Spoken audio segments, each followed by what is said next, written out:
Comscore नुसार आता isakal.com आहे देशातील नंबर 1 ची मराठी न्यूज वेबसाईट। प्रत्येक अपडेटसाठी isakal.com ला नक्की भेट द्या।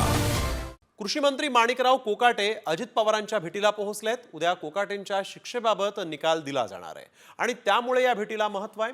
आजच धनंजय मुंडेंचा राजीनामा झालाय, त्यात उद्या कोकाटेंच्या विरोधात निकाल आल्यास पुढे काय रणनीती याबाबत आता बैठकीत चर्चेची शक्यता आहे। तासाभरापासून अजित पवारांच्या देवगिरीवर खलबत्ते सुरू आहेत। अजित पवारांच्या भेटीला कोकाटे पोहोचलेले आहेत। उद्या त्यांच्या शिक्षेवर निकाल येणार आहे आणि निकाल विरोधात गेला तर पुढे काय रणनीती आखायची या संदर्भात महत्त्वाची चर्चा देवगिरीवर सुरू असल्याचं देखील कळत आहे। आणि आताच अजित पवारांच्या भेटीसाठी कोकाटे देखील दाखल झालेले आहेत। कोकाटेंना न्यायालयानं दोषी ठरवत 2 वर्षांची शिक्षा ठोठावलेली आहे आणि त्यामुळे उद्या निकाल आल्यानंतर काय करायचं ही रणनीती ठरणार आहे। वैदेही काणेकर आमच्या प्रतिनिधी आपल्यासोबत फोन लाईनवरून जोडले गेलेले आहेत। वैदेही, काय अधिकची माहिती?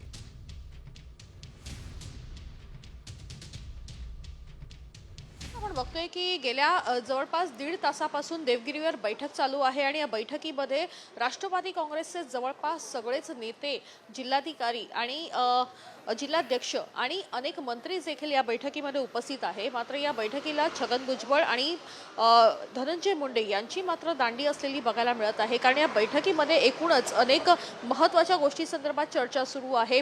एकूणच ज्या पद्धतीच्या स्थानिक स्वराज्य निवडणुका पुढे ढकलल्या गेलेल्या आहेत त्याच्यामुळे पक्षवाढीसाठी खरं तर वेळ आहे आणि त्यासाठीचा हा वेळ योग्य तो मार्गी लावावा असे साधारण आदेश जे आहेत ते अजित पवार आपल्या नेत्यांना आणि मंत्र्यांना देत असल्याची माहिती सध्या मिळत आहे।